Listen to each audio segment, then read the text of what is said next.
এদিকে যুবভারতী কাণ্ডে একাধিক শীর্ষ পুলিশ আধিকারিককে শোকজ করা হয়েছে। ডিজিপি রাজীব কুমার এবং বিধাননগরের সিপিকে শোকজ করে আজকের মধ্যেই জবাব দিতে বলা হয়েছে।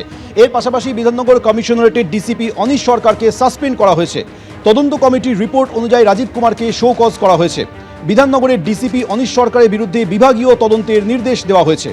দায়িত্বে গাফিলতির অভিযোগে অনিশ সরকারের বিরুদ্ধে বিভাগীয় তদন্ত চলবে।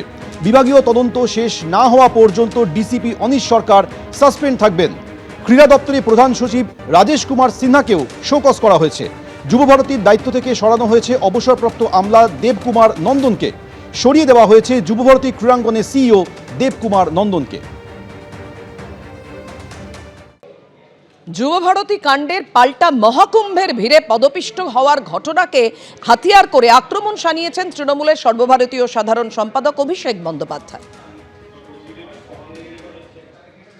राज्यपाल से जरा पूछिए उनका ये कॉन्शियंस कहाँ था जब बालासोर ट्रेन एक्सीडेंट हुआ, जब पहलगाम हुआ, जब दिल्ली में ब्लास्ट हुआ। आज स्पोर्ट्स मिनिस्टर के ऊपर अगर आरोप उठ रहे हैं कि मेसी के साथ फोटो खिंचाया बोल के आपको इस्तीफा देना पड़ा, अगर ये जनता का मांग है तो वो इस्तीफा दिया है और मुख्यमंत्री ने वो इस्तीफा स्वीकार किया है। हमारे स्टेट में ऐसा स्टेट है, बंगाल एकमात्र स्टेट है जहाँ पे अकाउंटेबिलिटी है। आप ज़्यादा बीजेपी से पूछिए भाई, 50 दिन में आप कहे कि नोटबंदी करेंगे और कालाधन वापस करेंगे। नहीं तो देश का प्रधानमंत्री नहीं कहा था ना कि जिस चौराहे में ले जाके मुझे जो सजा देगा मुझे मंजूर है। आज 4000 दिन हो गया। तो राज्यपाल को इतना समझ में आना चाहिए कि जवाब जिसको देना चाहिए वो चुप बैठे और जवाब जिसको नहीं देना चाहिए वो मुख्यमंत्री प्रदेश का सारा 130 करोड़ लोगों के सामने सर झुका के एक छोटा सा अनफॉर्चुनेट इवेंट के लिए माफ़ी मांग रहा है। यही बीजेपी और तृणमूल में अंतर है। झुकता वही है जिसमें जान होता है, अकड़ मुर्दों की पहचान होती है। यही उनमें और हम में फ़र्क है। हम जनता के सामने एक बार नहीं, 100 बार नहीं, 1000 बार झुकेंगे, लेकिन दिल्ली के दरिंदों के सामने हम सर नहीं झुकाएंगे। যুবভারতীতে বিশৃঙ্খলা, কি পদক্ষেপ রাজ্যের, কি পদক্ষেপ প্রশাসনের, রাখবো আপনাদের সামনে। এই মুহূর্তে যুবভারতী ক্রীড়াঙ্গনে পৌঁছেছে ফরেনসিক টিম এবং সেই সঙ্গে গোয়েন্দা বিভাগের আধিকারিকরা। আপনারা জানেন যে যুবভারতী কাণ্ডে ইতিমধ্যে আরও 4 জনকে নিযুক্ত করেছে এসআইটি। অন্যদিকে যুবভারতী কাণ্ডে ডিজিপি রাজীব কুমার ও বিধাননগরের সিপিকে শোকজ করা হয়েছে। আজকের মধ্যেই জবাব তলব। দু বিষয় নিয়ে আমরা আরও বিস্তারিত আপডেট আপনাদের সামনে তুলে ধরবো। আমাদের সঙ্গে রয়েছেন আমাদের প্রতিনিধি পার্থপ্রতিম ঘোষ এবং ময়ূক ঠাকুর চক্রবর্তী। প্রথমেই পার্থ, এই কারণে তোমার কাছে আসতে চাইবো, যুবভারতীতে যে বিশৃঙ্খলা, যে ভয়াবহ কাণ্ড ঘটেছিল, তারপর রাজ্য সরকার যে পদক্ষেপ নিয়েছে, এই মুহূর্তে ফরেনসিক টিম ঘটনাস্থলে পৌঁছেছে, জানাও আমাদের।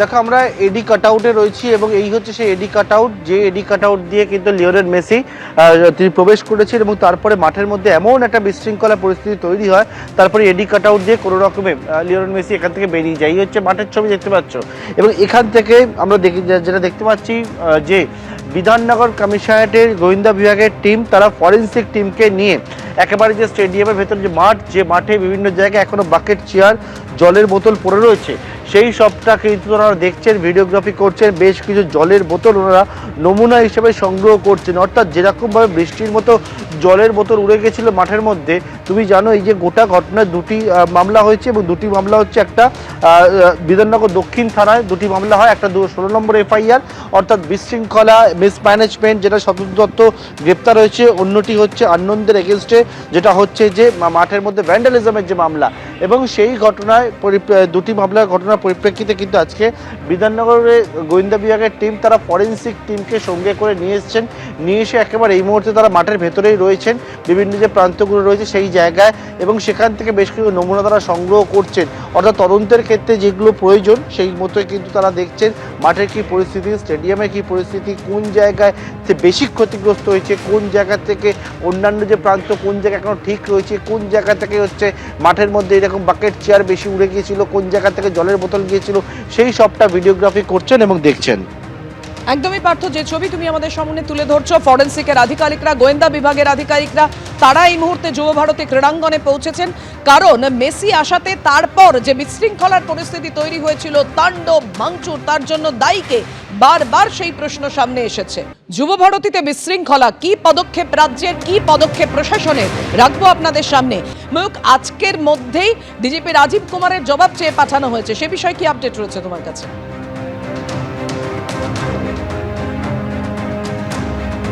দেখো পাপিয়া, শুধু ডিজিপি রাজীব কুমার নয়, বিধাননগরের পুলিশ কমিশনার মুকেশ, তার কাছেও শোকজ করা হয়েছিল এবং যেই খবর আমরা গতকালই পেয়েছিলাম যে 24 ঘন্টার মধ্যে এই দুজন সিনিয়র আইপিএস, একজন ডিজিপি এবং একজন সিপি বিধাননগর, তাদের দুজনকে রিপ্লাই করতে হবে। কিন্তু এখনও পর্যন্ত সূত্র মারফত আমরা যে খবর পাচ্ছি, সিপি বিধাননগর তিনি এখনও রিপ্লাই করেননি। তিনি হয়তো আর কিছু সময়ের মধ্যে তিনি তার নির্দিষ্ট যে বক্তব্য সেটা নবান্নের কাছে জানাবেন। এবং তার পাশাপাশি এটাও জানাই যে গতকাল রাজ্যের তরফ থেকে, নবান্নের তরফ থেকে একটা স্পেশাল ইনভেস্টিগেশন টিম ফর্ম করে দেওয়া হয়, যার মাথায় ছিলেন পীযূষ পান্ডে, এছাড়াও সুপ্রতিম সরকার, জাভেদ সামিম, মুরলীধর শর্মার মতো আইপিএস অফিসাররাও সেই টিমে ছিলেন।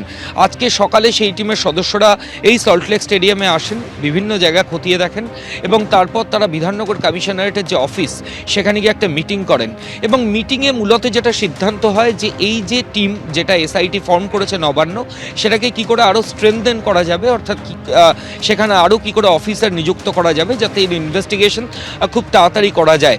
সেই মোতাবেক আরও 4 জন অফিসারকে এই এসআইটির মধ্যে অন্তর্ভুক্ত করা হয়েছে, যার মধ্যে একজন ডেপুটি কমিশনার পদমর্যাদার অফিসার রয়েছেন, ডিএসপি পদমর্যাদার অফিসার রয়েছেন এবং ইন্সপেক্টর পদমর্যাদার অফিসার রয়েছেন। এই 8 জনের এসআইটি আপাতত ফর্ম হলো, সিনিয়র 4 জন আইপিএস বাদ দিয়েও বাকি জুনিয়র অফিসাররা সেখানে রয়েছেন এবং তার পাশাপাশি আরও বেশ কয়েকজন অফিসার এই টিমের মধ্যে কাল বা পরশুর মধ্যে অ্যাড হবেন, এমনটাই সূত্র মারফত খবর পাওয়া যাচ্ছে, যার মধ্যে কলকাতা পুলিশ এবং রাজ্য পুলিশ থেকেও অফিসারদের এই স্পেশাল ইনভেস্টিগেশন টিমের মধ্যে রাখা হবে, এমনটাই জানা যাচ্ছে। এবং আর একটা জিনিস নিয়ে কনফিউশন ছিল যে এই এসআইটি এক্স্যাক্টলি কী তদন্ত করবে, যেটা এক নোটিফিকেশন আমাদের হাতে এসেছে। এই নোটিফিকেশনে স্পষ্ট নবান্নের তরফ থেকে যে বিধাননগর সাউথ পুলিশ স্টেশনে যে 2টো এফআইআর হয়েছে, যার একটাতে শতদ্রু দত্ত অ্যারেস্ট হয়েছেন এবং আর একটা ভ্যান্ডালিজমের ঘটনায় অলরেডি অনেকেই অ্যারেস্ট হয়েছেন, সেই 2টো এফআইআরের ইনভেস্টিগেশন সুপারভাইজ করবে এই স্পেশাল ইনভেস্টিগেশন টিম। অর্থাৎ রাজ্য পুলিশের ডিজিপির গাফিলতি ছিল কিনা বা বিধাননগরের পুলিশ কমিশনারের গাফিলতি ছিল কিনা তার তদন্ত বা তার প্রোগ্রেস রিপোর্ট কিন্তু এই স্পেশাল ইনভেস্টিগেশন টিম দেখবে না। নবান্নের যে নোটিফিকেশন হয়েছে তাতে বলা হচ্ছে বিধাননগর দক্ষিণ থানায় স্পেসিফিক যে 2টো এফআইআর হয়েছে সেই 2টো এফআইআর সুপারভাইজ করবেন স্পেশাল ইনভেস্টিগেশন টিমের অফিসিয়ালস। আপনারা বুঝতে পারলেন, বিধাননগর দক্ষিণ থানায় যে 2টো এফআইআর হয়েছে সেই 2টো এফআইআর এর তদন্ত করবে সেট। এই মুহূর্তে তোমাকে ধন্যবাদ ময়ূর। এবিপি আনন্দ, এগিয়ে থাকে, এগিয়ে রাখে।